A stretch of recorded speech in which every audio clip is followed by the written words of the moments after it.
Hello everyone and welcome back to my channel. और आज की वीडियो में हम लोग पढ़ने जा रहे हैं बिजनेस स्टैटिस्टिक। तो बिजनेस स्टैटिस्टिक की हम लोगों की फर्स्ट क्लास है ग्रेजुएशन फर्स्ट सेमेस्टर के बच्चों के लिए। तो आज से हम लोग बिजनेस स्टैटिस्टिक बेसिक से स्टार्ट कर रहे हैं, तो हम लोगों के साथ जुड़े रहिएगा ताकि आप भी सीक्वेंस से अपना सिलेबस कंप्लीट कर सकें। तो बिजनेस स्टैटिस्टिक के फर्स्ट पार्ट में हम लोग सबसे इंपॉर्टेंट और पहला चैप्टर पढ़ेंगे मेजर ऑफ सेंट्रल टेंडेंसी। तो यहाँ पर हम लोग मेजर ऑफ सेंट्रल टेंडेंसी पढ़ने जा रहे हैं, पहला चैप्टर है जो आज हम लोग मेजर ऑफ सेंट्रल टेंडेंसी की मीनिंग समझेंगे। सबसे पहले मीनिंग और डेफिनेशन क्या कह रही है कि मेजर ऑफ सेंट्रल टेंडेंसी है क्या। तो देखिए यहाँ पर लिखा हुआ है कि statistical average is such a simple and precise value that is used to represent all the values of a statistical series।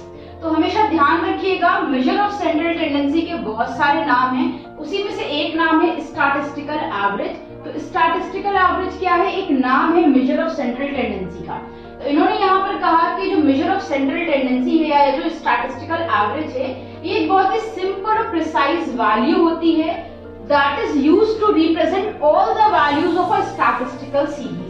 एक स्टैटिस्टिकल सीरीज यानी एक सीरीज में जितनी भी वैल्यूज दी होती हैं उन वैल्यूज को रिप्रेजेंट करने के लिए एक जो वैल्यू सेलेक्ट की जाती है उसी सीरीज में से, उसको हम कहते हैं स्टैटिस्टिकल एवरेज या मेजर ऑफ सेंट्रल टेंडेंसी।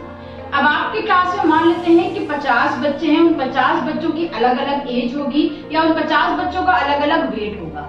उन डिफरेंट वेट में से अगर हम उनका एक वेट, किसी एक बच्चे का वेट उठा लें और रिप्रेजेंट करें कि ये वेट है, एक एवरेज वेट है सारे पूरे क्लास के बच्चों का, तो वो वैल्यू जो हमने सारे बच्चों के वेट को रिप्रेजेंट करने के लिए उठाई है, उस वैल्यू को हम कहेंगे स्टैटिस्टिकल एवरेज या major of central tendency. Definition समझते हैं। यहाँ पर कह रहे हैं according to क्रॉक्सटन and Caudell. क्रॉक्सटन and Caudell ने डेफिनेशन दी है मेजर ऑफ सेंट्रल टेंडेंसी की। इसमें कह रहे हैं an average is a single value within the range of data that is used to represent all the values in the series. Measure of central tendency क्या है? एक average value है जिसे यूज किया जाता है सीरीज की सारी वैल्यूज को रिप्रेजेंट करने के लिए। तो आपके पास जो भी इंफॉर्मेशन स्टैटिस्टिक में अवेलेबल है उसमें जो एवरेज वैल्यू है उसी को हम स्टैटिस्टिकल एवरेज या फिर मेजर ऑफ सेंट्रल टेंडेंसी कहते हैं। नेक्स्ट डेफिनेशन है अकॉर्डिंग टू ए वॉ। अगली डेफिनेशन किसने दी है? According to A Waugh. इनका कहना है average is a single value selected from a group of values to represent them in some way। Average क्या है? एक सिंगल वैल्यू है, एक अकेली वैल्यू है जिसे सेलेक्ट किया गया है एक सीरीज में से उस पूरी सीरीज को रिप्रेजेंट करने के लिए। तो सारी की सारी डेफिनेशन, लैंग्वेज डिफरेंट है, कहने का तरीका अलग है, लेकिन सब एक ही बात कह रहे हैं कि एवरेज वो सिंगल वैल्यू है जो पूरी सीरीज को रिप्रेजेंट करने के लिए निकाली गई है। तो आपको यहाँ पर क्लियर हो गया होगा कि मेजर ऑफ सेंट्रल टेंडेंसी या स्टैटिस्टिकल एवरेज हम किसे कहते हैं? किसी सीरीज को रिप्रेजेंट करने के लिए उसी सीरीज में से एक जो वैल्यू सेलेक्ट कर ली जाती है, एक एवरेज वैल्यू सेलेक्ट कर ली जाती है, उस एवरेज वैल्यू को हम कहते हैं स्टैटिस्टिकल एवरेज या फिर मेजर ऑफ सेंट्रल टेंडेंसी। तो मीनिंग के बाद अब हम समझते हैं objective and functions of statistical average. अब हम लोग पढ़ने जा रहे हैं objective and function of statistical average. Object क्या है यानी इसका मकसद क्या है, इसके काम क्या है, स्टैटिस्टिकल एवरेज क्यों निकाला जाता है।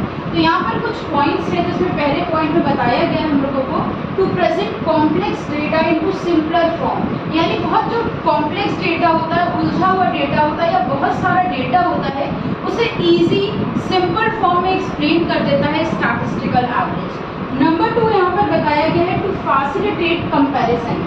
हम लोग जब स्टैटिस्टिकल एवरेज निकाल लेते हैं, हम लोग स्टैटिस्टिकल एवरेज की हेल्प से इजीली कंपेयर कर सकते हैं। तो ये स्टैटिस्टिकल एवरेज जो है ये कंपेयर करने में हम लोगों को फैसिलिटीज देता है कि हम लोग एक एवरेज को दूसरे एवरेज से इजीली कंपेयर करके रिजल्ट तक पहुंच सकते हैं। थर्ड है यहाँ पर to represent the entire group. अब आपको पूरी एक सीरीज दी है, क्लास के 50 बच्चों की जो एज है या वेट है वो दिया हुआ है, उसमें से आपने एवरेज वेट निकाल लिया। तो एवरेज वेट आपके पूरे क्लास के बच्चों के वेट को रिप्रेजेंट कर रहा है। तो अब बहुत सारा 50 बच्चों के वेट देखने के बजाय आपको एक एवरेज वेट देखना पड़ेगा कि हाँ इस क्लास के बच्चों का एवरेज वेट इतना है। तो आपका क्या करता है, स्टैटिस्टिकल एवरेज जो होता है वो आपके पूरे डेटा को, पूरे ग्रुप ऑफ डेटा को रिप्रेजेंट करती है वो एक अकेली वैल्यू। तो कुछ इजी कर देती है। देन नेक्स्ट फोर्थ पॉइंट है to provide base for statistical analysis. Statistical analysis में इन वैल्यूज के बेसिस पर ही स्टैटिस्टिकल एनालिसिस किए जाते हैं। तो स्टैटिस्टिकल एनालिसिस में भी हेल्प करता है statistical average. Then point number E या फिफ्थ पॉइंट है to provide base for future plans. Future में जो प्लान्स बनाए जाते हैं वो भी स्टैटिस्टिकल एवरेज के बेसिस पे बनाए जाते हैं, तो ये फ्यूचर प्लान्स में भी हेल्प करता है। And last to present mathematical relationship. आपने मीन निकाला और दूसरे डेटास निकाले, आपके क्लास के बच्चों के एवरेज वेट और दूसरे क्लास के बच्चों का एवरेज वेट, उन दोनों का जब एवरेज वेट पता चल जाएगा तो इसलिए हम लोग उसको क्या कर सकते हैं, कंपेयर कर सकते हैं। तो यहाँ पर मैथमेटिकल रिलेशनशिप दोनों क्लासेस के बच्चों के वेट के बीच का रिलेशनशिप निकालने में क्या बताएगा, स्टैटिस्टिकल एवरेज बताएगा, हेल्प करेगा आपको।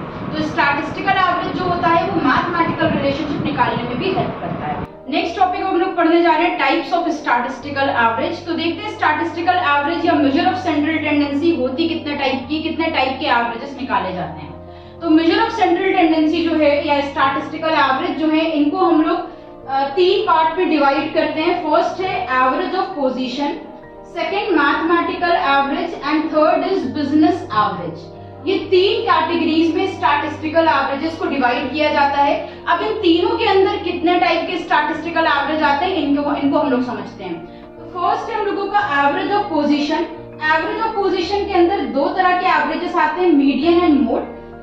मैथमेटिकल एवरेज सेकंड है, उसके अंदर हमारा आता है arithmetic mean, geometric mean, harmonic mean और क्वाड्रेटिक मीन। थर्ड है बिजनेस एवरेज। बिजनेस एवरेज के अंदर हमारे मूविंग एवरेज, प्रोग्रेसिव एवरेज और कॉम्पोजिट एवरेज आते हैं। तो यहाँ पर हम लोग सबसे पहले अरिथमेटिक एवरेज यानी अरिथमेटिक मीन से स्टार्टिंग करेंगे। तो आगे की जो वीडियो होगी उसमें हम लोग अरिथमेटिक मीन की थ्योरी और प्रैक्टिकल क्वेश्चन सॉल्व करेंगे। तो फिर मिलते हैं एक नई वीडियो के साथ। हमारे साथ जुड़े रहने के लिए और वीडियोस को देखते रहने के लिए थैंक यू।